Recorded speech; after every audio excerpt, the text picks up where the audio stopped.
अजीज दोस्तों और बुजुर्गों, ये लड़ाई आपको और हमको मिलकर लड़ना है। ये लड़ाई मुश्किल जरूर है, मगर मुझे यकीन है कि अगर आपका साथ मिलेगा, आपकी दुआएं साथ रहेंगी, तो इंशाअल्लाह ताला हम ना सिर्फ लातूर में, ना सिर्फ महाराष्ट्र में, बल्कि पूरे भारत में हम एक नई तारीख को रकम करेंगे इंशाअल्लाह ताला। मेरे अजीज दोस्त,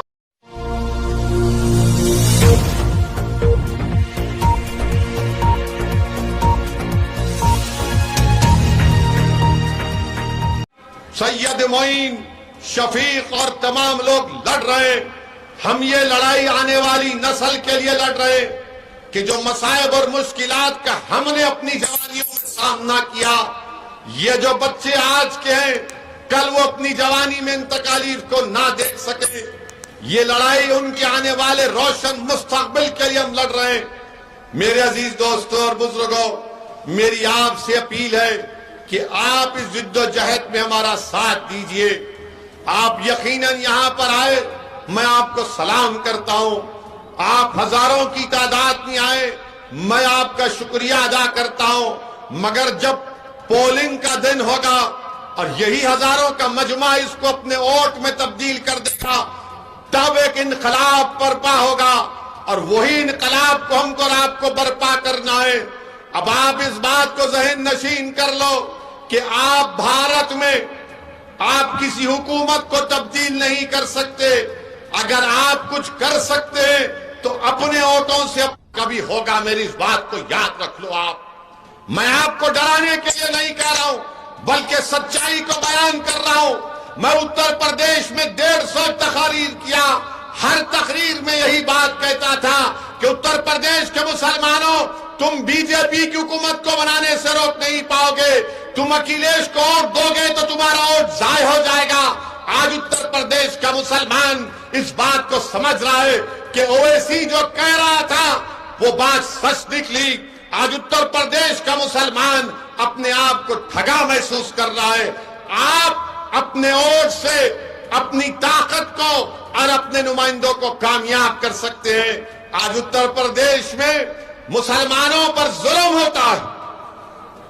एक बच्चा बदायूं का, उसको पुलिस पकड़ती है, इल्जाम लगाती है कि उसने गोश्त को किसी गाय या किसी भैंस को काटा और गोश्त के इल्जाम में, स्मगलिंग के इल्जाम में पकड़कर उसको इतना मारती है कि उसके जिस्म के पिछले हिस्से में राड को अंदर डाल दिया जाता है।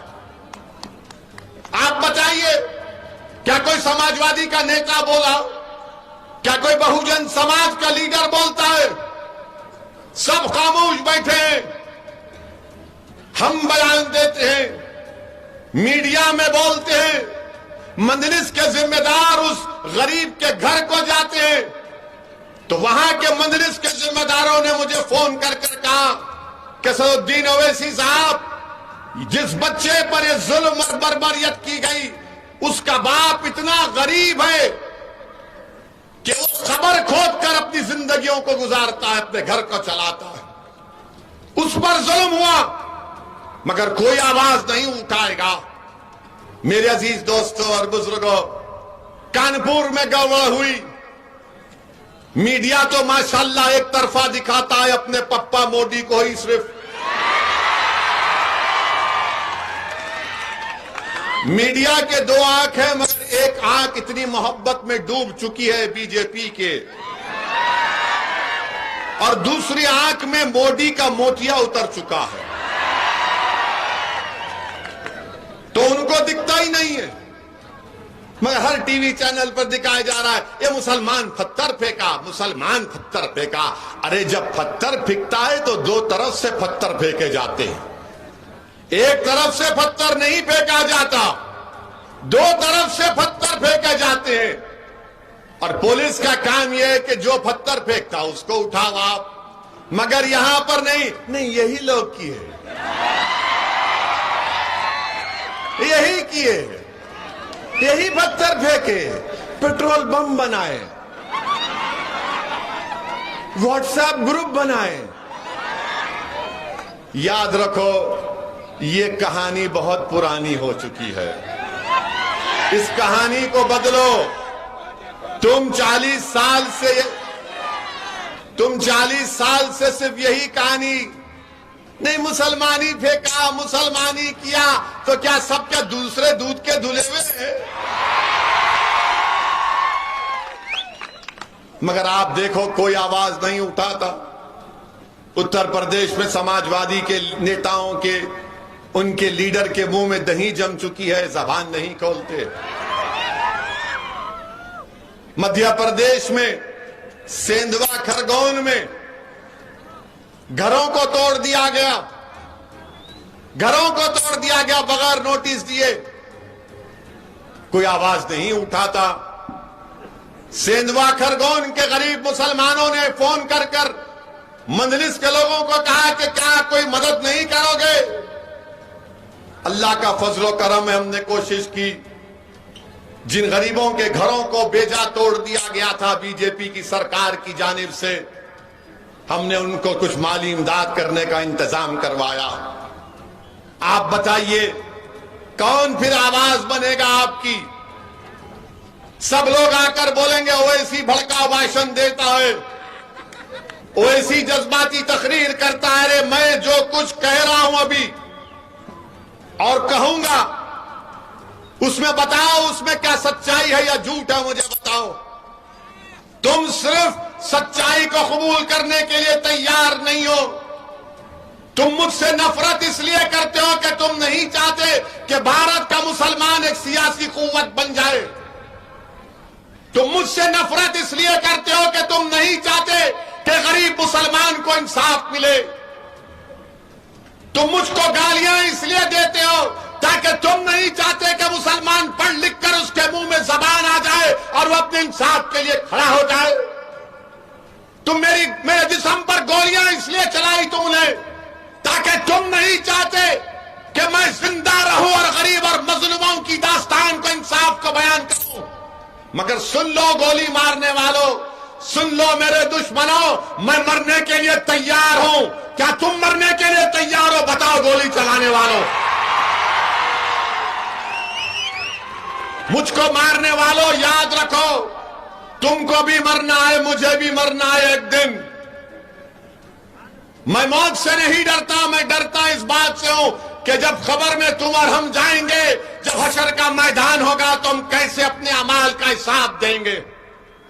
मौत तो सबको आने वाली है, कोई दुनिया में जिंदा नहीं रहेगा। जो आया वो जाएगा, जो दुनिया में आया वो जाएगा, मगर कौन जाएगा?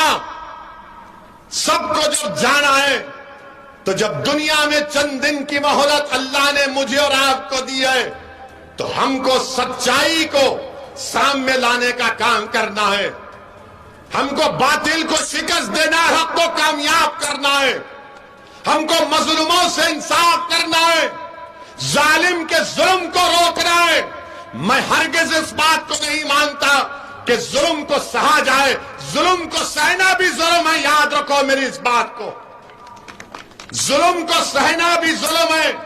अगर कोई कहता है कि जुल्म को सहो, मैं कहूंगा नहीं सहूंगा मैं। कोई कहेगा अगर तुम्हारे कोई गाल पर थप्पड़ मारे तो दूसरा गाल पेश कर दो, मैं कहूंगा नहीं, तुमने अगर थप्पड़ मारा तो गफलत से मारा, दूसरा मारने के लिए हाथ उठाओगे तो पंजा पकड़ लूंगा दबा के। याद रखो, वो दिन चले गए तुम हमको डराते थे, वो दिन खत्म हो गए। अब वो दिन चले गए वो डराने के। अब डराने वाले याद रखो, तुम्हारे डराने से हम डरने वाले नहीं हैं। मेरी जिंदगी की कीमत और तुम्हारी जिंदगी की कीमत एक है। अगर मैं मुसलमान हूं तो मेरी जान की कीमत की कमी नहीं है। मैं भारत का अव्वल दर्जे का शहरी था, हूं और रहूंगा इंशाअल्लाह ताला। लोग पूछेंगे ओवैसी तुम क्या कह रहे हो? मिसाल दे रहा हूं, दिल्ली में फसाद हुआ तो वीडियो आज भी है। वो बच्चे का नाम, मरहूम का नाम फैसल या फजल था। 3 बच्चे जमीन पर लेटे हुए हैं, दिल्ली की पुलिस उनको मार रही है और मारकर जख्मी है, और हजरत पुलिस दिल्ली की कहती है कि पढ़ो जनगण मन पढ़ो, मौत करीब है उस मुसलमान बच्चे की। वो जनगण मन पढ़ रहा है, उसके बाद वो बच्चा मर जाता है। क्या उस बच्चे की जान की कीमत नहीं है? क्या मैं जाकर उसकी मां से कहूं कि तुम्हारे बेटे पर जुल्म हुआ, तुम सह लो?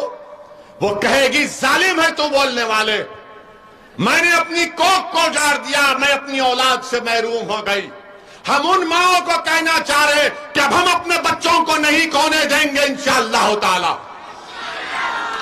अब हम जुल्म नहीं सहेंगे, इसलिए कि भारत का संविधान जिसको बाबा साहिब अंबेडकर ने बनाया, उसी बाबा साहिब अंबेडकर ने फंडामेंटल राइट में लिखा है कि भारत के नागरिक की जिंदगी, राइट टू लाइफ एक फंडामेंटल राइट है।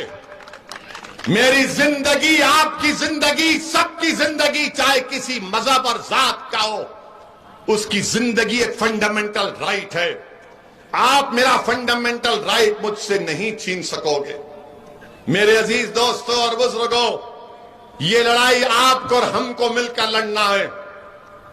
ये लड़ाई मुश्किल जरूर है, मगर मुझे यकीन है कि अगर आपका साथ मिलेगा, आपकी दुआएं साथ रहेंगी, तो इंशाअल्लाह ताला हम ना सिर्फ लातूर में, ना सिर्फ महाराष्ट्र में, बल्कि पूरे भारत में हम एक नई तारीख को रकम करेंगे इंशाअल्लाह ताला। मेरे अजीज दोस्तों और बुजुर्गों, पार्लियामेंट में इम्तियाज जलील की हमारी तकरीर होती है, हम मजलूम आवाम के मसाइल को उठाते हैं, तो लोग बोलेंगे कि पार्लियामेंट में दूसरे पार्टी के मुसलमान एमपी नहीं है जरूर, मगर जब इम्तियाज जलील और असदुद्दीन ओवैसी की तकरीर की बारी आती है, तो दूसरी पार्टी के मुसलमान आकर बैठकर बोलते हैं, कब बोलोगे, क्या टाइम पे शुरू होगा? और सब हम जब बोलते हैं कि आप बोलो, तो बोले हमारी पार्टी बोलने नहीं देती हमको, ओवैसी साहब, हमारी पार्टी हमको बोलने नहीं देती, इसीलिए हम बैठकर आपकी तकरीर को सुनते हैं। मेरे अजीज दोस्तों और बुजुर्गों, मैं यहां पर आया हूं तो लातूर में आपको लीडर बनाने के लिए आया हूं। मैं भारत के जिस कोने में जाता हूं वहां पर कहता हूं कि आपको नेता बनना है, आपको कायद बनना है, आपको क़यादत करना है, और क़यादत किसी घर का या खानदान का हिस्सा नहीं रहेगा। अगर कोई किसी बड़े बाप का बेटा है या किसी खानदान का चश्मो चिराग है, तो जरूरी नहीं है कि वही क़यादत करे। क़यादत वो करेगा जिसके दिल में सबसे पहले अल्लाह का खौफ होगा और शैतान का दुश्मन होगा। क़यादत वो करेगा जो अल्लाह से डरेगा और बातिल से मुकाबला करेगा। क़यादत वो करेगा जो अल्लाह और उसके रसूल से मोहब्बत करेगा और रसूल अल्लाह सल्लल्लाहु अलैहि वसल्लम के दुश्मनों से नफरत करेगा। क़यादत वो करेगा जो अल्लाह को राजी करेगा और शैतान से नफरत करेगा। वो क़ायद नहीं हो सकता जो अल्लाह को भी और शैतान को भी राजी करना चाहता है। मेरे अजीज दोस्तों और बुजुर्गों, इसीलिए हम आपसे अपील कर रहे हैं, क्या आप महाराष्ट्र के लीडर बनने तैयार हैं? क्या तुम कायद बनने तैयार हो? जो कोई लीडर बनना चाहता है हाथ उठाओ पूरा। बस यही मेरी जिंदगी का सरमाया होगा। मैं जब इस दुनिया से जाऊंगा तो मैं चाहूंगा कि एक असदुद्दीन ओवैसी नहीं, बल्कि मुझसे ज्यादा काबिल हजारों लोग खड़े हो जाएं जो गरीब और मजलूमों के इंसाफ के लिए लड़े, जो सिर्फ मुसलमानों की बात ना करे, जो सिर्फ दलितों की बात ना करे, जो सिर्फ आदिवासियों की बात ना करे, बल्कि हर उस इंसान की बात करे जिस पर जुल्म हो रहा है, जिसको दबाया जा रहा है, जिसको पीसा जा रहा है। आप उसी वक्त करेंगे जब आप कायद बनेंगे। अब कोई बोलेगा कि नहीं, कांग्रेस में भी तो हमारे हैं ना, राष्ट्रवादी में भी तो हमारे हैं ना, शिवसेना में भी है ना से रहना बड़ा फर्क पड़ता है। पड़े हुए है वहां पर पड़े हुए हैं, मगर जब तुम मजलिस में आकर लीडर बनोगे, नेता बनोगे, तो तुम्हारी आवाज को तुम्हारा दुश्मन भी सुनेगा, तुम्हारी आवाज को हर कोई सुनेगा। तुमको अल्लाह रब्बे करीम दीन दुनिया की इज्जतों से नवाजेगा। तुम अपनी आवाज को आजादगी के साथ उठा पाओगे। मेरे अजीज दोस्तों और बुजुर्गों, यही हमारा मकसद है कि आपको लीडर बनाना, आपको नेता बनाना, आपको उन लोगों के सामने लाकर खड़ा कर देना। तभी जाकर हम अपने मसाइल को हल कर सकते हैं। लोग बहुत सी बातें करेंगे और करने का उनको हक भी और अख्तियार भी हासिल है, जमहूरियत है, मगर क्या आप बताइए, मजलिस पर इल्जाम लगाते थे और लगाते हैं कि मजलिस फिरका परस्त है, मजलिस फिरका परस्त है। अरे बताओ, अगर मजलिस फिरका परस्त होती तो औरंगाबाद में 21 साल के शिवसेना के एमपी को, औरंगाबाद की आवाम ने और अल्लाह के फजलो करम से 21 साल के शिवसेना के एमपी को क्या कांग्रेस ने हराया? क्या राष्ट्रवादी ने हराया? और उस हराने वाले का नाम